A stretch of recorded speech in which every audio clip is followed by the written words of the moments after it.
Bismillah, alhamdulillah, wa salatu wa salamu ala rasulillah, amma ba'd. Assalamu alaikum wa rahmatullahi wa barakatuh. ICR13 vous présente cette vidéo qui a pour thème « Pourquoi faut-il reconnaître le prophète Mohammed sallallahu alayhi wa sallam ?» Une des raisons, pourquoi faut-il le reconnaître? Alors, pour commencer, on voit déjà que dans les trois religions, les juifs ne reconnaissent pas Jésus alayhi wa sallam et le prophète Mohammed sallallahu alayhi wa sallam. Les chrétiens ne reconnaissent pas aussi le prophète Mohammed sallallahu alayhi wa sallam. Et les seuls qui reconnaissent tous les prophètes, ce sont bien les musulmans. La seule religion qui reconnaisse tous les prophètes est bien l'islam. Voilà pourquoi Allah dit dans la sourate 3, verset 19, Bismillah ar-Rahman ar-Rahim, certes, la religion acceptée d'Allah, c'est l'islam. Ceux auxquels le livre a été apporté ne se sont disputés par agressivité entre eux qu'après avoir reçu la science. Et quiconque ne croit pas au signe d'Allah, alors Allah est prompt à demander compte. Comme je vous l'ai dit, l'islam est la seule religion au monde qui reconnaît tous les prophètes. Comme le dit le Coran à la sourate 2, versets 135 à 139. Bismillah ar-Rahman ar-Rahim. Ils ont dit, soyez juifs ou chrétiens, vous serez donc sur la bonne voie. Dis non, mais suivons la religion d'Abraham, le modèle même de la droiture, et qui ne fut point parmi les associateurs. Dites, nous croyons en Allah et à ceux qu'on nous a révélés, et à ceux qu'on a fait descendre vers Abraham, et Ismaël, et Isaac, et Jacob, et les tribus, et en ceux qui a été donné à Moïse et à Jésus, et en ceux qui a été donné aux prophètes, venant de leur Seigneur. Nous ne faisons aucune distinction entre eux, et à lui nous sommes soumis. Alors s'ils croient à cela même à quoi vous croyez, ils seront certainement sur la bonne voie. Et s'ils s'en détournent, ils seront certes dans le schisme. Alors Allah te suffira contre eux. Il est l'audient, l'omniscient. Nous suivons la religion d'Allah, et qui est meilleur qu'Allah en sa religion? C'est lui que nous adorons. Dis, discutez-vous avec nous au sujet d'Allah alors qu'il est notre Seigneur et le vôtre? À nous nos actions et à vous les vôtres. C'est à lui que nous sommes dévoués. Voilà pourquoi il faut reconnaître celui qui est le dernier des prophètes, Mohammed sallallahu alayhi wa sallam. Mohammed sallallahu alayhi wa sallam, qui est le dernier des prophètes, comme Allah le dit dans le Coran, dans la sourate 33, verset 40. Bismillah ar-Rahman ar-Rahim. Mohammed n'a jamais été le père de l'un de vos hommes, mais le messager d'Allah est le dernier des prophètes. Allah est omniscient. Et ce qui fait qu'en reconnaissant le prophète Mohammed sallallahu alayhi wa sallam, vous reconnaissez obligatoirement tous les prophètes avant lui, comme Abraham, Moïse, David, Jésus, que la paix d'Allah soit sur eux. Le Coran dit à la sourate 7, verset 157, Bismillah ar-Rahman ar-Rahim, ceux qui suivent le messager, le prophète illettré, qu'ils trouvent écrit, mentionné chez eux dans la Torah et l'Évangile. Il leur ordonne le convenable et leur défend le blâmable, leur rend licite les bonnes choses, leur interdit les mauvaises, et leur ôte le fardeau et les jougs qui étaient sur eux. Ceux qui croiront en lui le soutiendront, lui porteront secours et suivront la lumière descendue avec lui, ceux-là seront les gagnants. Mohammed sallallahu alayhi wa sallam, étant le dernier des prophètes, fait qu'il est la dernière parole d'Allah. Il est donc logique, en tant que dernière parole d'Allah, de suivre sa dernière parole à travers Mohammed sallallahu alayhi wa sallam. Il est la continuité des prophètes, que la paix d'Allah soit sur eux. Et la Bible elle-même dit qu'il viendra après Jésus alayhi wa sallam, quelqu'un qu'il faudra suivre. Et rien n'est dit qu'il faut s'arrêter à Jésus alayhi wa sallam, et qu'il ne faut pas suivre quelqu'un d'autre qui viendra bien après lui. Au contraire, bien que le verset que je vais vous citer ne peut dire clairement qu'il s'agirait du prophète Mohammed sallallahu alayhi wa sallam, que rien n'est prouvé et précisé, mais une chose qui est sûre, c'est que par ces versets, il est bien spécifié qu'il viendra un consolateur, un esprit de vérité. Le verset dit, Dans selon Jean, chapitre 14, versets 15 à 17, Jésus dit « Si vous m'aimez, gardez mes commandements. Et moi, je prierai le Père, et il vous donnera un autre consolateur, afin qu'il demeure éternellement avec vous. L'Esprit de vérité que le monde ne peut recevoir, parce qu'il ne le voit point et ne le connaît point.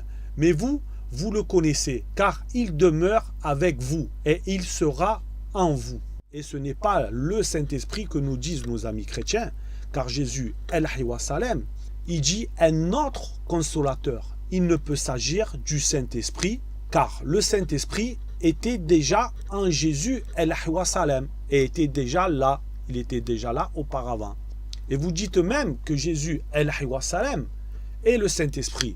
Donc, étant déjà le Saint-Esprit, comme vous dites que Jésus est le Saint-Esprit, il a déjà en lui, il était déjà là, ça ne serait pas alors ce Saint-Esprit que Jésus parlerait. Parce qu'il dit un autre. Un autre veut dire un autre esprit de vérité, autre que celui qui est déjà présent. D'autant plus que si, comme certains disent, que le Saint-Esprit est Dieu, il ne peut à forte raison s'agir du Saint-Esprit qui va revenir.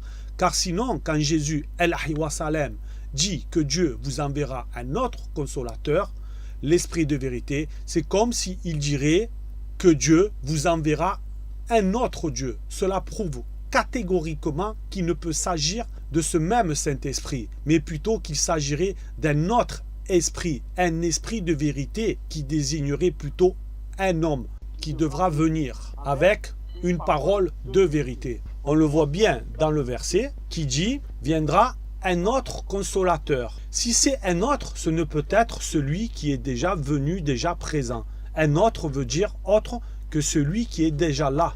Donc pour en revenir, si la Bible dit qu'il viendra un autre consolateur, qu'il viendra après Jésus, El-Hayy wa Salem, que quand il viendra, il vous dira tout ce que Jésus, El-Hayy wa Salem, n'a pas dit, et que quand il viendra, il vous conduira dans toute la vérité, bien que tout reste à prouver qu'il n'y a rien de précis qu'il s'agirait du prophète Mohammed sallallahu alayhi wa sallam, donc pourquoi ça ne serait pas lui? Surtout, est-ce une coïncidence sur la ressemblance du chapitre 14, verset 16 de selon Jean, quand il dit « Le Père vous donnera un autre consolateur après Jésus, El-Hayy wa Salem » avec la sourate 61, verset 6, qui dit « Bismillahirrahmanirrahim » et quand Jésus, fils de Marie, dit « Ô enfant d'Israël, je suis vraiment le messager d'Allah envoyé à vous, confirmateur de ce qui, dans la Torah, est antérieur à moi et annonciateur d'un messager à venir après moi, dont le nom sera Ahmed. Puis quand celui-ci vint à eux,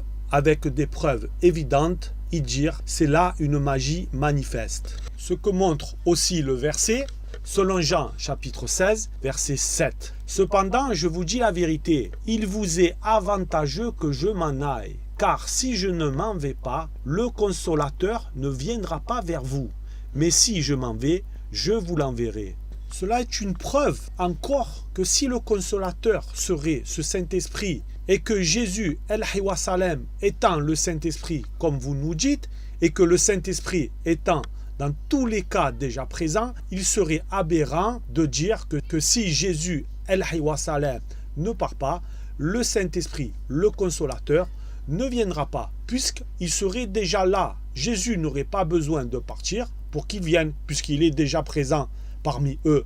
Ce qui fait que par le fait de dire un autre esprit de vérité, un autre consolateur, cela ramène encore une fois par ce verset supplémentaire qu'il s'agit de l'annonce d'une autre personne, d'une personne qui devra venir. Selon Jean chapitre 16 verset 12, j'ai encore beaucoup de choses à vous dire, mais vous ne pouvez pas les porter maintenant. Donc on voit que ce ne sera pas le Saint-Esprit comme je vous l'ai dit, comme je vous l'ai apporté au verset de selon Jean chapitre 14 verset 15 à 16, mais un autre qui vous dira la suite de ce que Jésus El-Hayy wa Salem ne vous a pas dit. Dans selon Jean chapitre 16 verset 13, il dit « Quand le consolateur sera venu, l'Esprit de vérité, il vous conduira dans toute la vérité, car il ne parlera pas de lui-même, mais il dira tout ce qu'il aura entendu, et il vous annoncera les choses à venir. Bien évidemment, le prophète Mohammed sallallahu alayhi wa sallam ne parle pas de lui-même,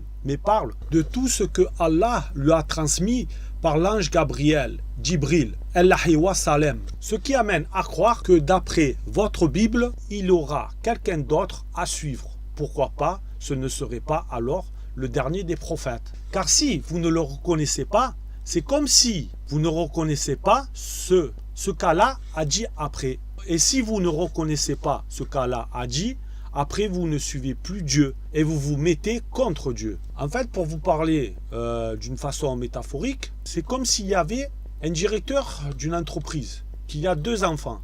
Un qui s'appelle Moïse et l'autre Jésus. Ce directeur présente ses enfants, Moïse et Jésus, à un de ses ouvriers. Il lui présente donc ses enfants, Moïse et Jésus, et cet ouvrier lui dit « Je crois que Moïse est bien ton enfant, mais je ne crois pas que l'autre Jésus soit de vous, monsieur le directeur. » Et de plus même cet ouvrier va même le traiter de bâtard. Il va dire toutes sortes de mauvaises choses sur son enfant Jésus. Est-ce que ce directeur sera content de son ouvrier? Est-ce qu'il va le prendre en affection? Est-ce qu'il va vouloir le garder dans son entreprise? Le prendre avec lui? Il y a de fortes chances que non. Puis par la suite, le directeur présente ses deux enfants, Moïse et Jésus, à un autre ouvrier. Et cet ouvrier reconnaît que Moïse et Jésus sont les enfants de ce directeur. Jusqu'à là, le directeur n'aura pas de problème avec cet ouvrier.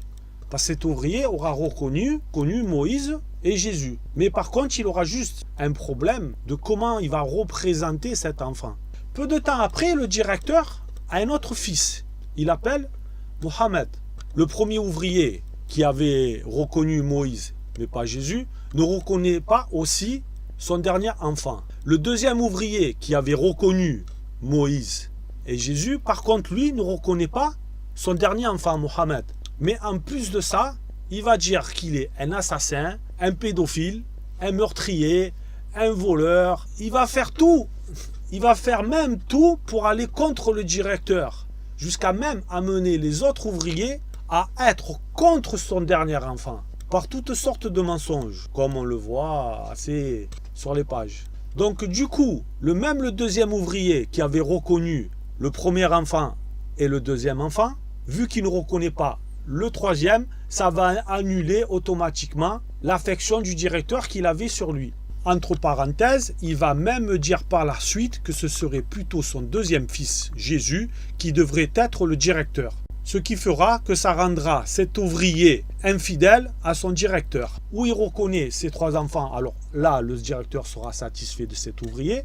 Ou s'il en reconnaît un seul et pas les autres, alors là, automatiquement, il se mettra du fait contre le directeur.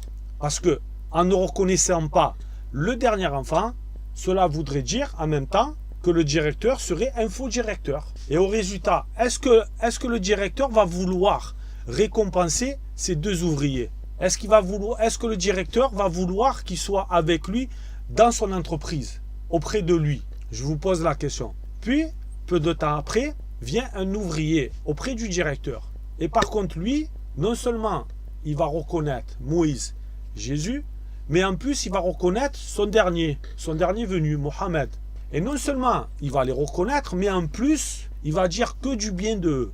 Il va les défendre, il va aller contre tous les mensonges que disent les autres ouvriers, il va même essayer de les convaincre, et ainsi de suite, comme quoi c'est bien les enfants du directeur, et en même temps, il défend le directeur, et va suivre même le modèle de ses enfants. Donc, en conclusion, qui de ces trois ouvriers le directeur va privilégier? Qui de ces trois ouvriers le directeur va vouloir l'avoir avec lui? Qui de ces trois ouvriers le directeur va récompenser? Et on pourrait encore rajouter. Qui de ces trois ouvriers le directeur va être en colère? Qui de ces trois ouvriers le directeur risque de virer? Qui de ces trois ouvriers le directeur ne prendra pas auprès de lui? Car celui qui reconnaîtra les trois enfants du directeur, le directeur sera satisfait de lui et il aura une grande chance d'être parmi celui qui sera dans son entreprise, qu'il prendra car il sera un bon ouvrier. Car celui qui nie un des trois enfants du directeur niera en même temps le directeur. Mais celui qui acceptera les trois enfants du directeur acceptera le directeur. D'ailleurs, vous pouvez faire l'expérience par vous-même.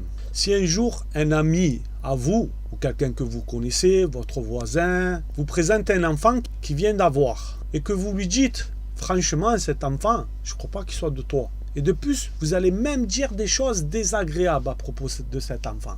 Eh bien, il y a de grandes chances que le mécontentement de la personne qui vous a présenté cet enfant soit instantané. Vous n'avez pas besoin d'attendre le jour dernier pour cela. Faites l'expérience et vous verrez. Eh bien, c'est pareil pour Allah. Il risquerait d'avoir de fortes chances qu'il soit mécontent de vous sur le fait que vous n'acceptez pas le dernier des prophètes qu'il vous a envoyé.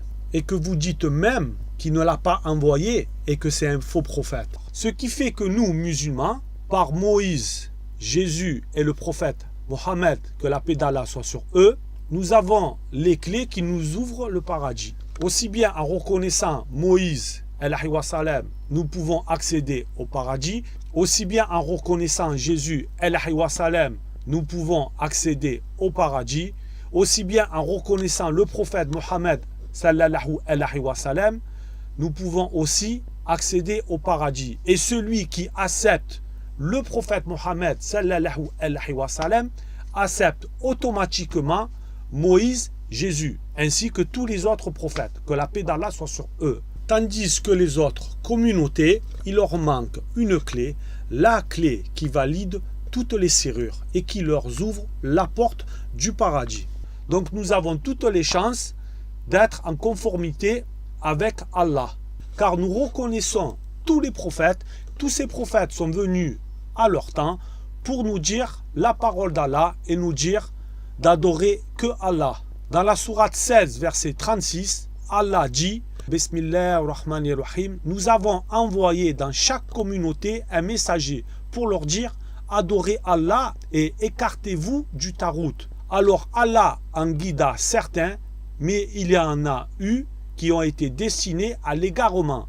Parcourez donc la terre et regardez quelle fut la fin de ceux qui traitaient nos messagers de menteurs. Donc regardez ceux qui traitaient nos messagers de menteurs, comme ceux qui disent que le prophète Mohammed est un menteur. Ce qui fait qu'en reconnaissant certains messagers et pas d'autres, Allah dit à ce propos, dans la sourate 4, versets 150 à 152, Bismillahirrahmanirrahim, ceux qui ne croient pas en Allah et en ses messagers et qui veulent faire distinction entre Allah et ses messagers et qui disent nous croyons en certains d'entre eux mais nous ne croyons pas à d'autres et qui veulent prendre un chemin intermédiaire entre la foi et la mécréance, les voilà les vrais mécréants.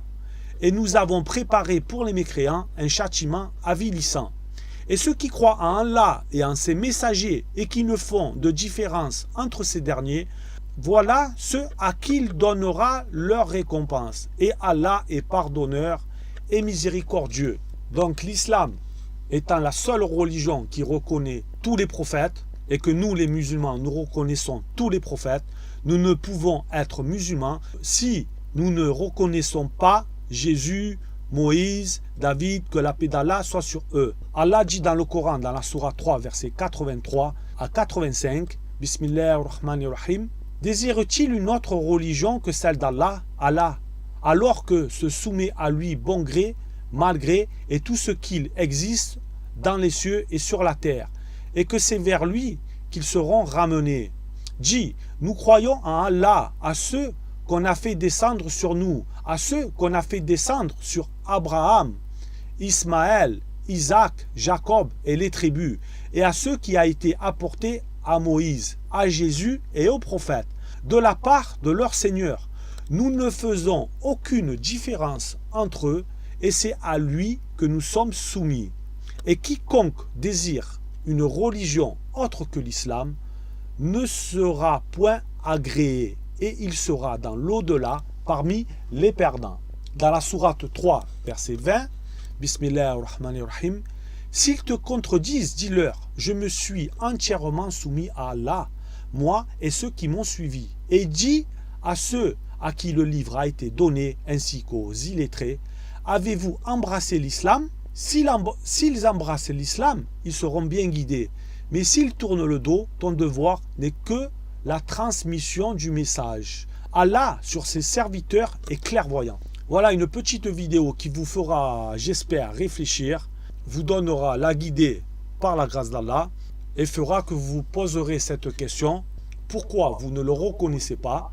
Et mettez-vous cela en tête, que si vous ne reconnaissez pas le dernier prophète messager envoyé d'Allah, vous ne suivez pas la dernière parole. Cette dernière parole, qui est celle que Jésus, alayhi wa sallam, ne vous a pas dit, comme il affirme dans selon Jean, chapitre 16, verset 12, quand il dit « J'ai encore beaucoup de choses à vous dire, mais vous ne pouvez pas les porter maintenant. » Toutes ces choses qu'il ne vous a pas dit fait que la parole que vous suivez n'est pas complète et qu'il aura une autre parole à venir, qu'il faudra suivre et qu'il sera dit par ce consolateur, cet esprit de vérité qui devra venir, comme le montre Jésus, alayhi wa sallam, dans selon Jean, chapitre 16, verset 13, qui dit « Quand le consolateur sera venu, l'esprit de vérité, il vous conduira dans toute la vérité, car il ne parlera pas de lui-même, mais il dira tout ce qu'il aura entendu,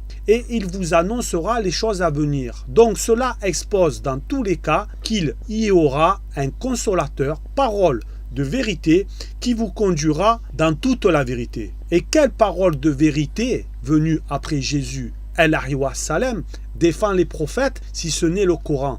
Quelle parole de vérité est plus complète que celle du Coran? Quelle parole de vérité est plus parfaite que celle du Coran? Quelle parole de vérité est plus véridique que celle qui sort de la bouche du prophète Mohammed sallallahu alayhi wa sallam? Quelle parole de vérité demande de rien associer et demande de ne rien égaler à Allah et demande de l'adorer que lui seul, Allah?